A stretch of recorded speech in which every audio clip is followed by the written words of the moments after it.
Sabay mabisto nila Ramon at Tess ang pagpapanggap ni David sa mga Montenegro.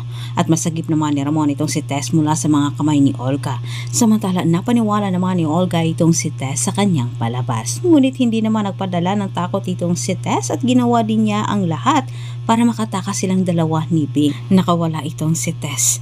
Tinulungan niya kunwari itong si Bing para makawala din sa tali. Hindi naman sukat akalain ni Bing na ganun kadaling makawala itong si Tess.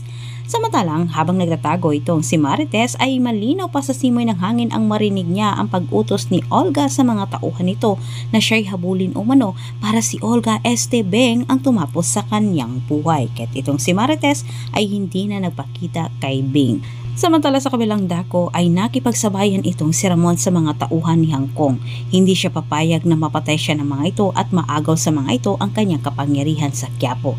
Sa kakatakas ni Ramon, nakahanap siya ng isang lagusan na papunta ito sa ligtas na lugar. Patuloy pa rin sinundan itong si Tess sa kabilang banda ni Olga. Ngunit natigil naman ito nang si Tess ay napunta din sa kinaroroonan ni Ramon sa hindi inasahan. Sobrang nagulat din itong si Ramon sa biglang pagsulpot ni Tess. Agad niya itong tinutukan sa kanyang armas na sa kanyang pagkakala din kalaban nitong si Tess at siya'y sinusundan. Hindi nila namukhaan ang isa't isa pero nung nagpakilala naman itong si Tess sa kanyang totoong pangalan, natigil itong si Ramon at natamimi. Binaba niya ang kanyang armas. Nagmamakawa itong si Tess kay Ramon na huwag umano siyang patayin. Ang buong akala naman ni Tess na itong si Ramon ay isa sa dumukot sa kanya. Nung tinitigan naman ni Tess itong si Ramon ay naalala naman niya ang mukha ni Ramon nung kabataan nang ginawan siya ng kahayupan nito.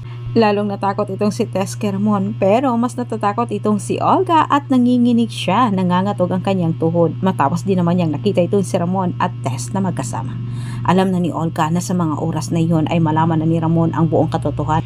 Natutuwa si Olga sa pagkakita ng dalawa. Agad niyang sinunggaban ang pagkakataong ito para sabay umano niyang tapusin ang buhay ni Ramon at ni Tess bago umano itong si Tanggol. Sa ginawa ni Olga ay iniligtas naman ni Ramon itong si Tess. Tinulungan niya itong makatakas. Sa kalagitnaan ng kanilang pagtakas, nabanggit naman ni Ramon ang tungkol sa kanilang anak. Ang piking Tanggol ang kanyang tinutukoy.